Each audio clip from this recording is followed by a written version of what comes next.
Hello, everyone, and welcome to Off the Wall. My name is Sol, and today I'm going to be talking about my top 5 books I read in 2023. First off, I'm not counting rereads because then Babel by R.F. Kuang would be on that list.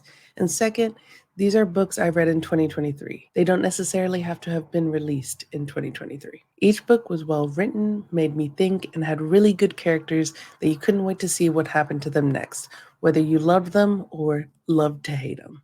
First, I want to give an honorable mention. We Are Not Here to Be Bystanders, a memoir of love and resistance by Linda Sarsour, a Palestinian American activist, with a foreword by Harry Belafonte. I listened to the audiobook, so to hear Harry Belafonte's voice several months after his death just reminded me of what a legend he was. I really enjoyed this book, and the main reasons it's not in the top 5 is because it's nonfiction. It's the last book I read this year, literally finished on December 31st, and that's why this video was not done earlier. This is a memoir. Linda Sarsour speaks about several points in her life and about the treatment of Palestinians, Arabs, and Muslims in New York City and in this country. Topics range from why she decided to wear a hijab, visiting her family in the West Bank, going to a heavily policed high school that was 90% Black and Latino, and not realizing until she was older how that had a negative effect on Black and brown kids and causing the school to prison pathway for people of color.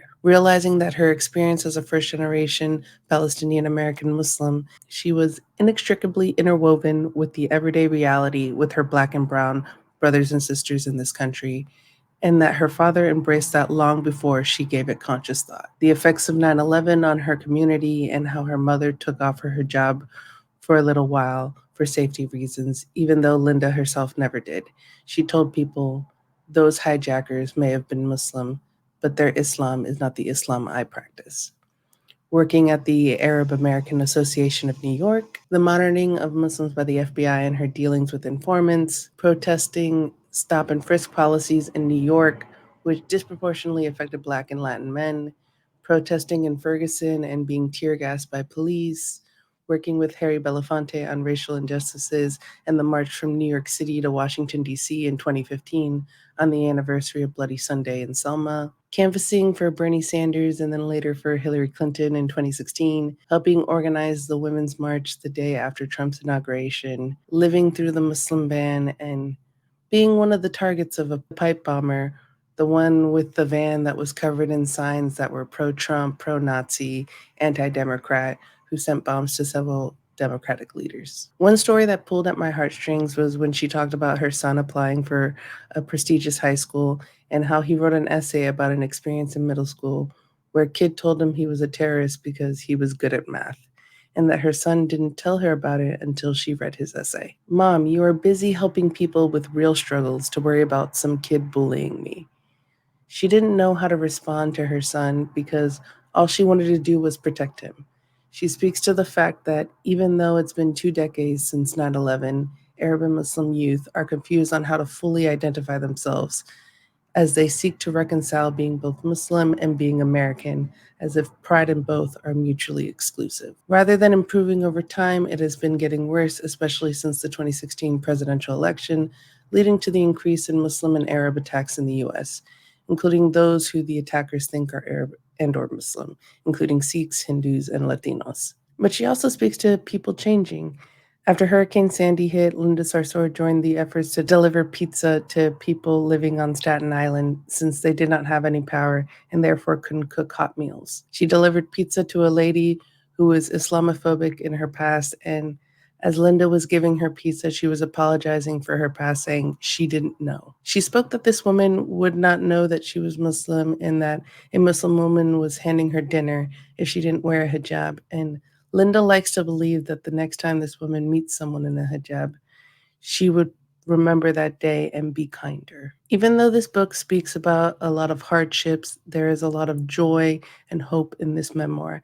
Linda Sarsour believes in a better New York, a better America, and a better world. If you do decide to read this book, I highly recommend the audiobook. Listening to Sister Linda, thick Brooklyn accent makes everything better. Linda Sarsour has currently been working in Egypt with the American aid group called Baitomal, I might be mispronouncing it, that is currently sending food, winter clothes, and dignity kits for women for their time of the month to Gaza. I will leave a link in the description down below to donate, so if you feel so inclined, it'll be down below. I'm going to start the list off in order of when I read them. For the first book on the list, which is the only book I actually own, is Do You Dream of Terra 2 by Temio, which I read in February of 2023.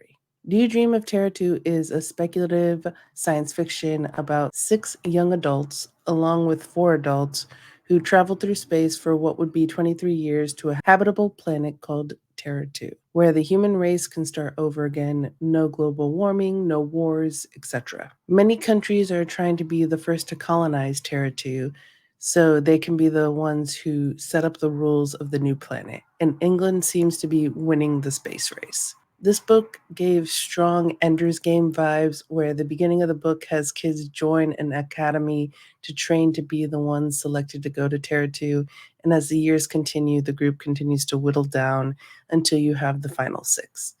And as you're reading, you definitely have your favorites and then the ones you don't like very much. Harry. I don't know for others who read the book, but the adults were likable enough to me. I don't really have much to speak on the adult characters. The rest of the book takes place in space, and even though it is a sci fi, this book is more of a character study of when you put a group of human beings in an enclosed place, which just happens to be a ship hurtling through space. You really feel like you know each and every character and their motivations, and I really enjoyed that. Even though I do not like Harry as a person, he is not technically a villain, and this book doesn't really have a villain. I guess you could say the British government is the villain, and historically in the real world, that is the case, so I guess let's go with that. I love the way this book ended, and it's a great standalone sci fi. Next is a book that came out in January 2023, the only 2023 release I have on the list, and I read it in the month of March. That is Independence by Chitra Banerjee Divakaruni. This book follows 3 sisters, Priya, Deepa, and Jamini, from a rural village in Bengal during the partition of India. Priya wants to follow in her father's footsteps and become a doctor and will do anything to achieve those goals, even if it means breaking off her engagement with the man she loves and going to America.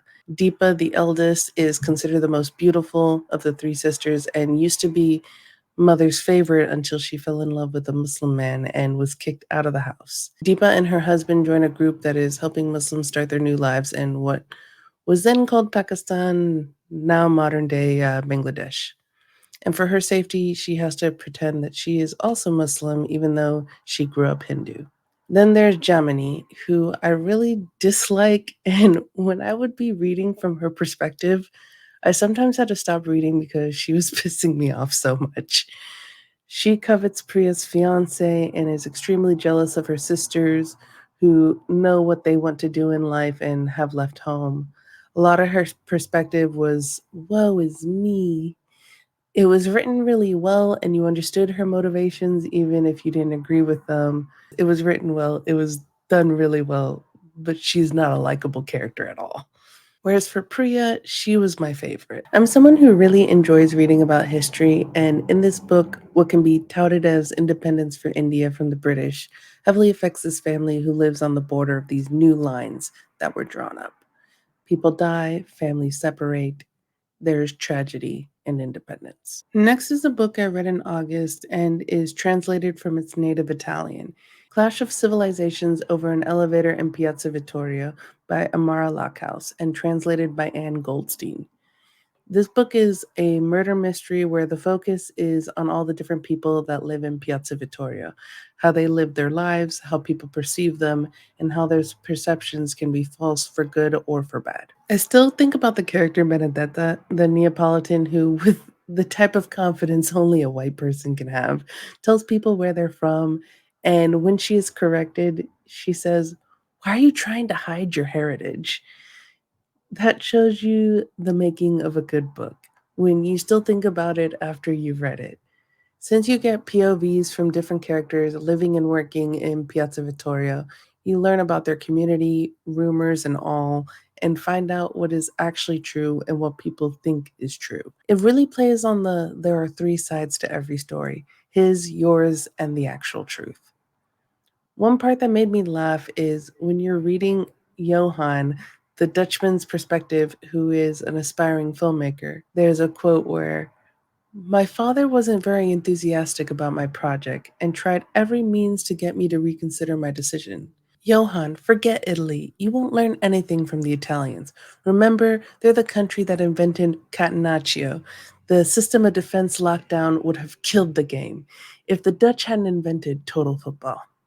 As someone who's a big soccer fan, this was hilarious. I really like this book and will try to read more from Amara Lockhouse in the future. The next book is a book I read in October, The Cartographers by Peng Shepherd. One thing you might not know about me is I love a good map at the beginning of a book. Anytime there is a map, I will look back at the map whenever a place is mentioned. I don't know why it enhances the reading for me, but it really does. Add on to that this book is about maps, and it makes it even more interesting. After tragedy hits, Nell Young finds a map in a secret compartment of her father's desk at the New York Public Library Map Division. This map destroyed her life years prior, and she doesn't understand why her father kept it. Now she has to figure out why her father kept the map while a series of murders occur by a person looking for that exact map. This book was the definition of a page turner. I needed to know what happened next, and I stayed up way too late reading this book, and I think it might have been my favorite book I've read this year. And finally, a book I read in December, Piranesi by Susanna Clark. This book is very atmospheric and is definitely under the category of magical realism. Piranesi lives in a labyrinth of halls with grand staircases and intricate statues, and there is an ocean that floods the different rooms at different times. But Piranesi keeps detailed notes and knows the tides well and can determine when flooding will take place. There is only one other living person in this labyrinth, known as the Other, who Piranesi meets with twice a week. On days that he doesn't meet the Other, he explores the labyrinth's infinite halls, fishes, and talks to birds. On one of his excursions, he finds evidence that there may be another living person in the labyrinth, and that there may be a truth that the Other has been hiding from him. This was another page turner of a book, and it makes sense that it won the Women's Prize for Fiction in 2021. Looking at this list of books, 3 of the 5 have a little bit of mystery to them. I usually don't pick up mystery books, but that might be something I have to do in this coming year, 2024. This year was a really good reading year, and it was a little difficult just to narrow it down to 5 books. So let's hope that 2024 is just as good or better. Make sure to check out our video of our 5 favorite movies that was released in 2023 that Bogz is narrating. Also, remember to like and subscribe. We are hoping to get 300 subscribers by our 2-year anniversary in May. So if you can help with that, it would be greatly appreciated.